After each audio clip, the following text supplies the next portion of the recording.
Assalamualaikum warahmatullahi wabarakatuh. Berjumpa kembali bersama saya Aris Nur Hadi, guru Al-Quran Hadis di MTS Dar Al-Hikmah Temon Sawu Ponorogo. Kali ini saya akan memberikan inovasi pembelajaran Al-Quran Hadis pada kelas 7. Selamat menyaksikan. Baiklah, ya, Al-Quran menurut bahasa sendiri berasal dari kata qara'a yaqra'u Qur'anan, yang berarti bacaan. Al-Quran merupakan salah satu bacaan yang sempurna. Kesempurnaan Al-Quran sendiri dibandingkan dengan bacaan yang lain dibuktikan dengan satu, Al-Quran dibaca oleh ratusan juta manusia meskipun mereka tidak tahu artinya dan tidak dapat menulis aksaranya. Ya, banyak mungkin dari orang tua kita yang mereka bisa baca Al-Quran tetapi mereka nggak paham akan artinya dan juga bahkan nggak bisa menulis aksaranya, karena askara Al-Quran sendiri berasal dari Arab, sedangkan kita adalah orang Ajam. Ajam itu adalah orang selain orang Arab, itu adalah istilah dalam bahasa Arab. Selanjutnya, tata cara membaca Al-Quran itu diatur panjang pendeknya, tebal tipisnya, ucapannya, sampai pada etika membacanya. Apakah ada salah satu dari antara kalian yang pernah baca novel ada panduan panjang pendeknya, tebal tipisnya, seperti contoh pada suatu hari? Nggak ada kan? Nah, tapi itu semua ada dalam Al-Quran. Selanjutnya, Al-Quran dipelajari susunan katanya dan kosakatanya dan juga kandungan maknanya. Ya, Al-Quran sendiri adalah kalamullah.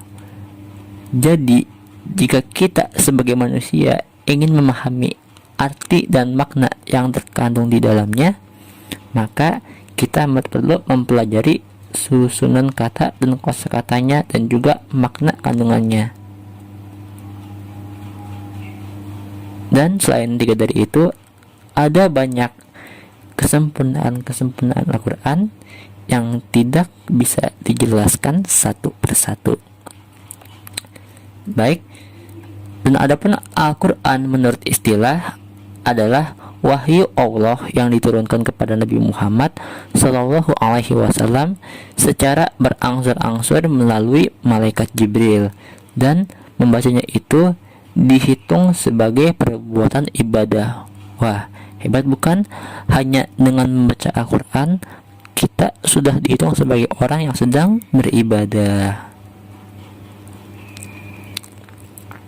Ada sebuah ayat Al-Quran yang berbunyi, Qul in kuntum tuhibbunallaha fattabi'uni yuhibbukumullahu wa yaghfir lakum dzunubakum wallahu ghafurur rahim. Katakanlah, jika kamu benar-benar mencintai Allah, ikutilah aku, niscaya Allah Maha mengasihi dan mengampuni dosa-dosamu. Sesungguhnya Allah Maha Pengasih lagi Maha Penyayang. Baik, selanjutnya kita akan membahas mengenai hadis. Hadis sendiri berasal dari kata, ada yang tahu katanya? Tidak ada? Baik. Hadis berasal dari kata hadasa yahdusu, yang berarti baru atau peristiwa muda, perkataan, cerita, dan lain sebagainya. Dan adapun menurut istilah, hadis adalah segala sikap, perkataan, perbuatan, dan ketetapan atau persetujuan yang datang dari Rasulullah SAW. Contohnya, Nabi berbicara itu termasuk dalam hadis. Contohnya lagi, sahabat nanya kepada Nabi, lalu Nabi itu menunjukkan reaksi, entah dia setuju, memberi isyarat, ataupun mengkritiknya, maka itu disebut sebagai hadis.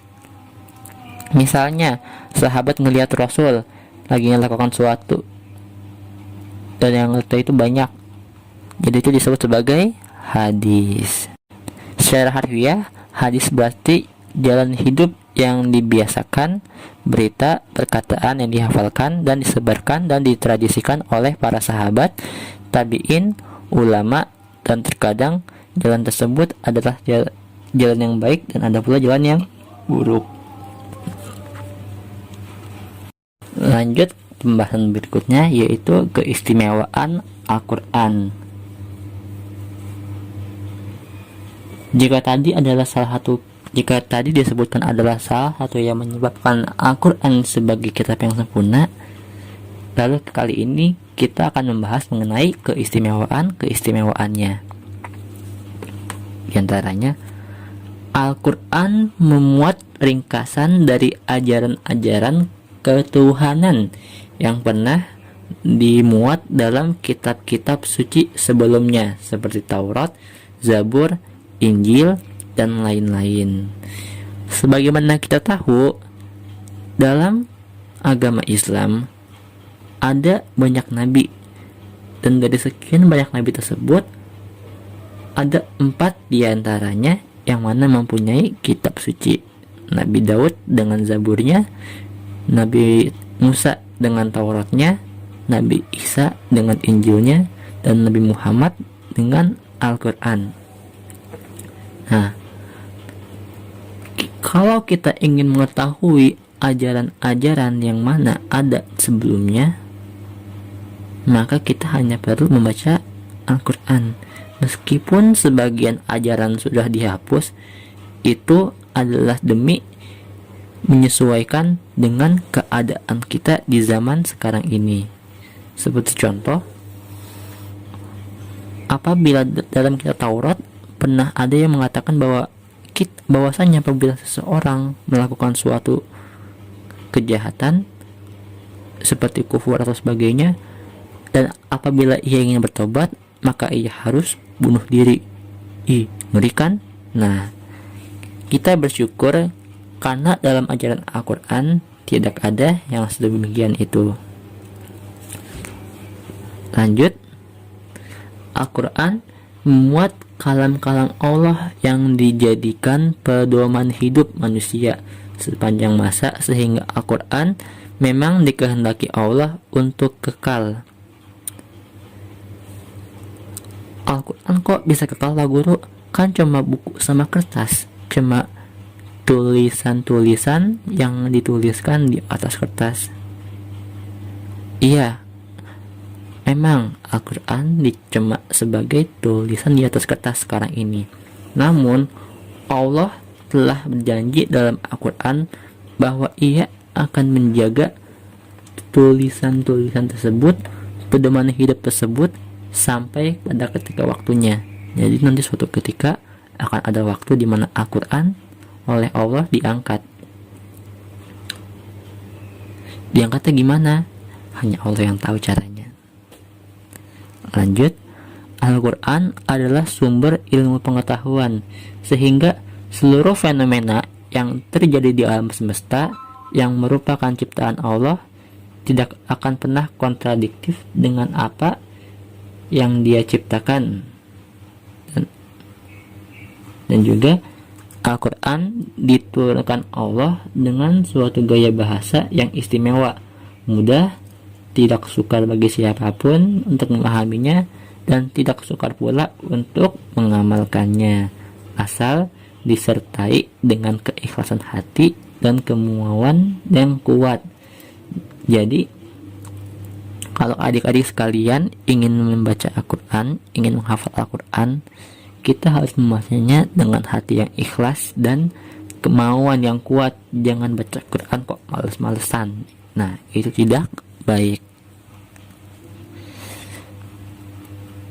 Baik, selanjutnya yaitu mengenai hadis warisan Rasul. Hadis merupakan kedudukan terkuat kedua dalam penentuan hukum setelah Al-Quran. Ilmu ini telah menjadi perhatian ulama sejak awal perkembangan Islam hingga saat ini. Namun dalam perjalanannya, hadis Rasulullah SAW pernah melarang para sahabatnya untuk mencatat hadis-hadis karena khawatir akan bercampur dengan ayat-ayat Al-Quran. Pak Guru, kok bisa begitu? Tentu bisa. Soalnya Al-Quran mulai diturunkan ketika Nabi pertama kali diangkat menjadi Rasul. Oleh karena itu, sistem penurunannya juga enggak langsung jadi buku dituliskan. Jadi Nabi ketika mendapatkan ayat, Nabi memanggil para sahabat dan memerintahkan mereka untuk menulisnya ayat per ayat hingga terkumpul sedemikian banyak, dan jadilah Al-Quran. Namun keadaannya belum seperti sekarang. Masih ada yang dalam pelepah kurma, masih ada yang dituliskan di batu, karena memang zaman dahulu kertas masih merupakan sesuatu yang teramat sangat langka. Demikianlah video yang bisa saya sampaikan, semoga ada barokah dan manfaatnya. Assalamualaikum warahmatullahi wabarakatuh.